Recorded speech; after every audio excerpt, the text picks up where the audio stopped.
నమస్కారాలు. అదేవిధంగా తెలుగుదేశం పార్టీ కుటుంబ సభ్యులకు శుభాకాంక్షలు. తెలుగుదేశం పార్టీ 44వ వసంతం జరుపుకుంటున్నాం. ఈ నెల 27, 28, 29 ప్రతి సంవత్సరం కూడా స్వర్గీయ నందమూరి తారక రామారావు గారి పుట్టినరోజునే మనం ఎన్ని సంక్షోభాలు వచ్చినా కూడా, ఎన్ని గాలివాడలు వచ్చినా కూడా, ఎంతటి సంక్షోభంలో కూడా నిలదొక్కుని మళ్ళీ నిరూపించుకొని స్థాయికి ఎదిగినటువంటి పార్టీ తెలుగుదేశం పార్టీగా రూపాంతరం చెందిందనేది వాస్తవాన్ని మీకు అందరికీ కూడా తెలియజేస్తా ఉన్నాను. ఈ రోజున 2 నడుస్తాను రోజుల నుంచి పొద్దుతిరుగుడు పూలు అనేది, పొద్దుతిరుగుడు పూలు నిన్న మొన్న ట్రెండ్ కాదు.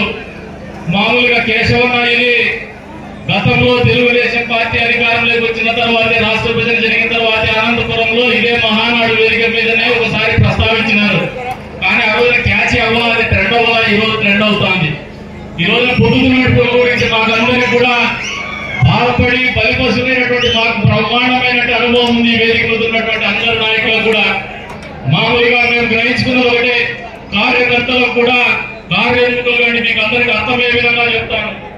ఎక్కడైనా ఒక బూత్ లో పదే నేనైతే 5 ఎన్నికల్లో పోటీ చేసిన. 5 ఎన్నికల్లో పోటీ చేయడానికి ప్రతి బూత్ లో కూడా మాకున్న బలం ఏందో బలహీనత తెలుసు. గత ఎన్నికలప్పుడు మేము చేసినటువంటి ఆపరేషన్ ఏంటంటే, ఎక్కడ ఏ బూతులు అయితే మనకు బలం లేదు, కానీ నికార్సైనటువంటి కార్యకర్త, నిరంతరం జెండా వస్తున్నటువంటి కార్యకర్త మాత్రం ఉన్నాడు. అక్కడ అతని బలం సరిపోలేదు. అందుకే బలాన్ని తెచ్చుకున్నాం. గతంలో ఏ కార్యకర్త జెండా వచ్చినాడో ఆ కార్యకర్తను ఇప్పటికి కూడా గుండెల నిండా నింపుకొని గౌరవిస్తున్నాం.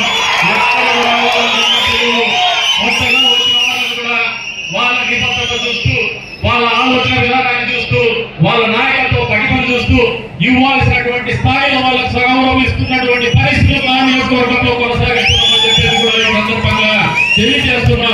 కాబట్టి కార్యకర్తలు కూడా మీరు ఆలోచన చేయండి. ఎవరు రాకూడదు, మనమే ఉన్నామంటే మన బలం పెరగదు. ఎప్పటికప్పుడు నిరంతరం కొత్త బలాన్ని పుట్టిపుచ్చుకోవాల్సినటువంటి బాధ్యత కూడా క్షేత్రస్థాయి, బూత్ స్థాయి నుంచి కార్యకర్తల దగ్గర నుంచి మొదలు పెడితే నాయకత్వం వరకు కూడా ఆలోచన విధానం అవసరమని చెప్పేసి ఈ సందర్భంగా మీకు అందరికీ కూడా తెలియజేస్తా ఉన్నాను. అంతేకాదు, ఈ తెలుగుదేశం పార్టీలో నాయకత్వం అనేది నన్నే ఒక కేస్ స్టడీగా మీరందరూ గమనించుకోమంటున్నా. ఎందుకు చెప్తున్నారంటే ఈ మాట, ఏమాత్రం రాజకీయ నేపథ్యం లేనటువంటి కుటుంబం నుంచి వచ్చున్నాం, చదువుకున్నాం. కానీ ఆ రోజుల్లో స్వర్గీయ పరిటాల రవీంద్ర గారు తీసుకొచ్చిన మేము ఓడిపోయిన తర్వాత, ప్రభుత్వం మారిన తర్వాత మాకున్నటువంటి సంక్షోభం అంతా ఇంత కాదు, ఇబ్బందులు అంతా ఇంత కాదు. ఆ రోజుల్లో మమ్మల్ని వెంటుండి ధైర్యాన్ని ఇచ్చింది ఎవరంటే తెలుగుదేశం పార్టీ కార్యకర్తలు మాత్రమే చెప్పేసి తెలియజేస్తున్నాం.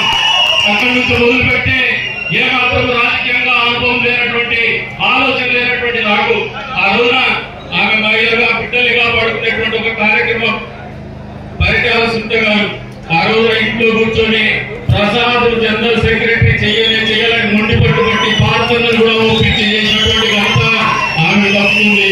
ఈ మాట ఎందుకు చెప్తున్నారంటే, ఇక్కడ ఉన్నటువంటి నాయకులందరూ కూడా కష్టపడి పనిచేసేటువంటి గుణం ఉన్నటువంటి ఏ కార్యకర్తనైనా ఏ స్థాయికైనా తీసుకుపోతారనడానికి నేనే ఒక ఉదాహరణ మీకు అందరికి కూడా తెలియజేస్తాను. ఇంతటి బ్రహ్మాండమైనటువంటి కార్యకర్తలు, ఇంతటి బ్రహ్మాండమైనటువంటి నాయకత్వం, కార్యకర్తల పట్ల నిబద్ధత ఉండే రకంగా నాయకత్వాన్ని పెంచి పోషించేటువంటి తత్వం కానీ, ఉన్నటువంటి ఆలోచన విధానం కానీ ఎవరికి ఉన్నాయా అంటే నారా చంద్రబాబు నాయుడు గారికి సొంతం. ఈ రోజుల్లో దాన్ని మరింత మెరుగుదిద్దుతూ ఈ రోజున కార్యకర్తల సంక్షేమం కావచ్చు, వాళ్ళ సంక్షోభాల నుంచి బయటపడేసేటువంటి విధానాలు కావచ్చు, నారా లోకేష్ గారు ప్రతి ఒక్కరికి కూడా స్ఫూర్తిదాయక